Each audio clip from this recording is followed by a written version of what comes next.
Estamos de regreso, está en nuestros estudios el doctor Gustavo Rodríguez, abogado de la Pontificia Universidad Católica del Perú, magíster por la Universidad Austral de Argentina. Bueno, si yo les leo todo el recorrido, por cierto, del doctor, nos vamos a demorar toda la entrevista. En realidad es un destacado docente universitario, docente de maestría en diversas universidades a nivel nacional. En el tema también ha sido docente en el extranjero. Y ha aceptado, porque él en realidad está de pasada aquí en Cajamarca, ha aceptado gentilmente nuestra invitación para hablar un poco del tema de derecho del consumidor. Él ha dictado un taller, por cierto, de este tema esta mañana en la Universidad Privada del Norte. Y bueno, siempre es interesante conversar de verdad sobre estos temas, dadas las circunstancias en que se dan pues ciertas ventas en grandes tiendas aquí en nuestro país, y Cajamarca no es ajena con este tema de la invasión positiva de los centros comerciales, etcétera, etcétera. Gracias por estar aquí, doctor, le doy la bienvenida. ¿Cómo le va? Encantado de estar aquí, feliz de estar en Cajamarca de nuevo, como siempre. ¿Cómo lo trató Cajamarca, por cierto? Siempre muy bien. Clima espectacular y la gente lindísima. Bueno, no tome mal mi siguiente pregunta. Viajó con congresistas en el avión, por cierto. ¿Se sintió cómodo? Y estaba el expresidente Toledo también en el avión. ¿Cómodo? Bueno, ¿qué te puedo decir? El avión estaba cómodo. ¿El tema de la docencia universitaria lo aleja de los temas políticos, doctor? ¿O siempre vigilante de la coyuntura? Bueno, somos seres políticos, así que seguimos la política y estamos en la coyuntura, pero claro, el trabajo del académico y del docente, distinto, ¿no? Y además el del abogado que litiga, a veces nos aconseja evitar temas que pueden ser ásperos, ¿no? A mucha gente le sorprende seguramente cuando hablamos del tema de derecho del consumidor, pero en realidad es muy cotidiano. Esto es muy cotidiano. Cuando uno va a compra, hace una compra, hace una venta, está hablando prácticamente del tema de las compras. Muchas veces nos hemos visto involucrados en temas, por ejemplo, doctor, para que usted nos explique y nos dé cuenta más de forma clara este tema del derecho del consumidor. Uno comprando algo en una tienda y está sometido al tema de las leyes en cuestión del consumidor. O sea, claro, tiene cuestiones favorables para ellos. Explíquenos un poco este tema que suena ajeno, pero en realidad que es muy típico en nuestro país, en el mundo. Puesto en simple, es esto. Una persona que adquiere un producto o que no lo adquiere, pero que disfruta o consume un producto o emplea un servicio, se vuelve consumidor cuando lo utiliza de manera como destinatario final o para un entorno final, ¿ok?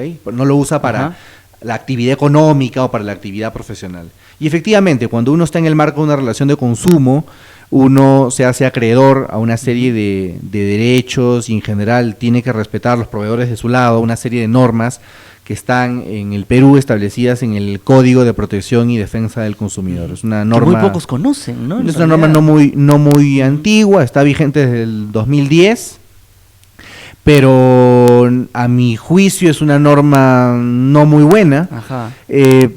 En simple por esto, creo que la mística de la defensa del consumidor en el Perú ha sido una mística de pugna, ha sido casi ver al consumidor y al proveedor como si estuvieran en un campo de pelea.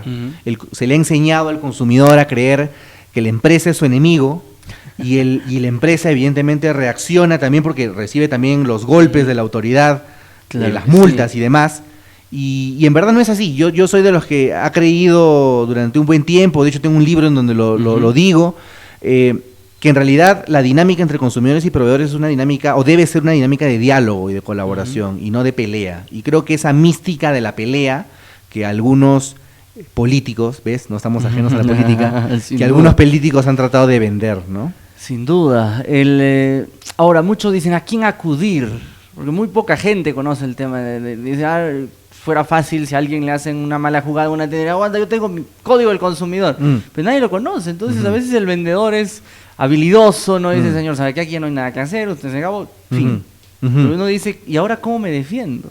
Claro. ¿Cómo defenderse de estos abusos a veces de las grandes empresas? Yo creo que la principal estrategia de defensa es la boca. Pensé que iba a decir el ataque. No.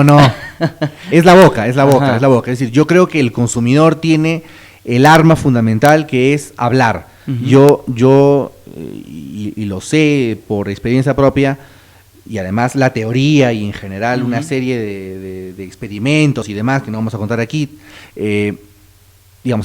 sugieren que los proveedores no están en el negocio de estafar a sus clientes. A veces pareciera que hay algún tipo de aprovechamiento que se presenta como una especie de aprovechamiento, pero las empresas no están en el negocio de aprovecharse de los consumidores. Siempre habrá una manzana seguramente podrida, por decirlo de alguna manera, pero ese no es el estándar general de conducta de los empresarios. Ahora, ¿el Estado es duro con las empresas que incurren en estos abusos? El Estado es persecutor. Creo que la política de protección al consumidor actual es persecutora, fiscalizadora, casi tienen una cultura policíaca, y eso no necesariamente es bueno, porque ser policías y multar a las empresas lo único que hace es que los precios de los productos incrementen. La verdad es que la cuerda se rompe por el lado más débil. Claro. Más le pegas a una empresa, más la empresa va a tener que trasladar esos golpes al precio de los productos, y más la gente humilde de menos dinero podrá comprar los productos porque los productos serán más caros. ¿Peligra, esto es una pregunta política, peligra el derecho del consumidor cuando se habla de estatización de algunas empresas en el tema de Bolivia, en el tema de Ecuador, por ejemplo? Es una excelente pregunta. Peligra de forma grave. La principal estrategia de protección a los consumidores pasa por dos cosas. Uno, promover la competencia. Y la otra es eliminar barreras burocráticas, eliminar la tramitología. Y la estatización es la expresión clara de barreras burocráticas, o sea, es la tramitología en persona, por decirlo de alguna manera, y es la eliminación de la competencia. Entonces es la antítesis, es la antítesis. Si la defensa del consumidor implica salvaguardar el principio de soberanía del consumidor, es que usted que nos está viendo, usted que nos está escuchando, pueda decidir libremente si compra este producto o compra el de otro, ese derecho se acabó el día en que dejamos que un político nos diga qué es mejor para nosotros. Y eso es estatizar. Y se acabó finalmente. Sí, tal cual. Le preguntaba hace un instante, ¿a quién acudimos? De acuerdo. El tema del consumidor está supeditado a estos esfuerzos de colocar en cada tienda, en cada establecimiento, un libro de reclamaciones, el mismo Indecopi y todo. Sí, yo creo que la estrategia de libre reclamaciones que surge con el código es una estrategia bien intencionada, pero creo que al final no va a surtir ningún efecto. De hecho, creo que conspira contra el derecho de los consumidores por una serie de razones en verdad extensas. Pero en términos formales, Indecopi es la autoridad encargada de resolver las controversias entre proveedores y consumidores. Ahí se impone la necesidad de que la autoridad, es decir, el Indecopi, establezca reglas que promuevan el diálogo entre empresas y consumidores. De nuevo, si Indecopi adopta una posición policíaca, fiscalizadora, en la cual todo es multas, lo que va a ocurrir es que se va a terminar golpeando a las partes que menos recursos tienen. Da la impresión que en el tema del derecho del consumidor el camino todavía, o falta mucho camino, ¿no? Por lograr a que el consumidor tenga un acceso 100% al tema de lo que consume, y el proveedor pues tenga también que todos estemos equilibrados. ¿Qué nos falta para llegar a la perfección o quizá a lo máximo, donde el consumidor no tenga quejas y el proveedor tampoco tenga por qué someter al consumidor a ciertos desbalances? Es otra excelente pregunta. Yo creo que los desbalances y los desequilibrios los producen las estrategias legales que se han optado en el Perú. Y yo creo que el día en el que los consumidores se van a sentir más protegidos y las empresas se van a sentir espontáneamente incentivadas a ser mejores con los clientes, va a ser el día en que cambiemos estrategias legales por estrategias reputacionales. Sí, te voy a poner un ejemplo muy simple, ¿sí? Para que se entienda. Hay proveedores, o sea, empresas malas y empresas buenas, y hay clientes malos y clientes buenos. Entonces, las personas somos buenas o malas. Sin duda. ¿Sí? La pregunta es esta.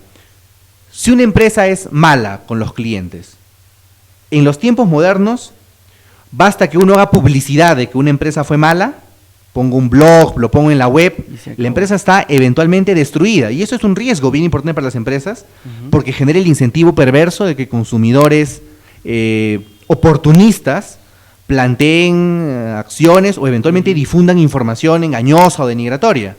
Pero miremoslo desde el otro punto de vista.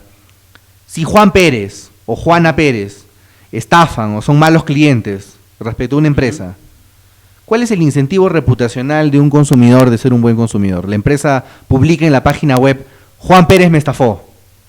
Las personas que nos están viendo, que nos están escuchando, ¿saben quién es Juan Pérez? ¿Lo conocen a Juan Pérez? ¿Cuáles son las probabilidades que conozcan a Juan Pérez? Si yo digo la empresa tal, todo el mundo la conoce. Entonces, mi punto es este. Los incentivos reputacionales de las empresas son altos. Los incentivos reputacionales de los consumidores son bajos. Muchas veces, los contratos parecen desequilibrados a favor de las empresas, precisamente porque tratan de equilibrar. Sobre todo los contratos por adhesión, ¿no? Exacto. Pero a veces esos contratos de adhesión tienen que ser así porque reequilibran una situación anterior. De acuerdo. Doctor Rodríguez, antes que nos gane el tiempo, ya se nos fue, pero quería hacerle preguntas y aquí me piden en las redes que haga, por cierto, junto todas las preguntas en una sola. Sí. Dos casos. El tema de Movistar, por cierto, para no hablar mal de la telefonía, el tema me piden aquí de Movistar, sus constantes incumplimientos y cómo es que se puede acudir a una vía que pueda de alguna u otra manera pues ponerlos en regla. Y segundo, el tema de Totus, que ya es harto conocido. A propósito, ayer con este tema del triunfo de Perú sobre Bolivia, dicen, si ganas o si Perú pasa a la final, te devolvemos el íntegro de tu compra. Ahí entiendo algunas restricciones de esta promoción que nadie lee, en realidad muy pocos leemos las letras chiquitas. ¿Cómo tomar este tema desde el punto de vista del consumidor? Bueno, a ver, empecemos por lo último, que es un tanto más sencillo. Y por no personalizar en las empresas. Si una empresa lanza un anuncio publicitario y lanza una promoción y dice, oye, si tú me compras tal producto y pasa tal cosa, yo les devuelvo, bueno, están obligados a devolver. Por supuesto, devolver de acuerdo a las especificaciones o las reglas correspondientes. Entiendo que el debate que se ha producido un poco en las redes, además, por lo que estuve revisando, tenía que ver con el plazo de vigencia de la promoción, porque había una fecha tope para comprar, y hay gente que cuando vio que el Perú estaba inusitadamente yendo bien, empezó a comprar sus televisores. Bueno, pero claramente en ese caso la empresa, para las personas que compraron el televisor después, obviamente no tienen derecho a reclamar, y es lógico que así sea además, porque es gente que está tratando de valerse de la promoción con información privilegiada. El tema de las telecomunicaciones. En el tema de las telecomunicaciones, por no entrar a Telefónica, cosa que tampoco debo porque es mi cliente, pero... y es nuestro auspiciador también, así que no podemos decir más. Ya ves, estamos por los dos lados. Pero no, en primer lugar no me consta que existan incumplimientos y no creo que existan incumplimientos, pero digamos, en general, si uno tiene algún cuestionamiento con cualquier empresa de telecomunicaciones, lo que uno tiene que hacer es ir en primer lugar a la empresa de telecomunicaciones. A diferencia de lo que ocurre con los demás productos o servicios, en donde uno puede ir directamente Indecopy, sin pasar por la empresa, uno va a la empresa de telecomunicaciones primero y luego puede ir a Ociptel. Muy bien, le agradezco mucho su presencia. Encantado aquí. No nos queda tiempo para más. Gracias por venir, doctor Encantado. Rodríguez. ¿Cuándo volverá por Cajamarca? ¿Tiene fecha? Cuando me invite, pero hay que preguntarles la Facultad de Derecho de la UPN. Ya hay fecha entonces. Sí, hay fecha. Muy pronto. Muy pronto. Gracias por estar aquí una vez Encantado. más. La pausa, amigos, y regresamos. Rapidito a la pausa y volvemos. Vamos a hablar de temas, por cierto, de entretenimiento. Luego de esta pausa, el domingo va a realizarse el Toro Match aquí en Cajamarca. ¿Quieren saber más de este tema? Bueno, no se vaya.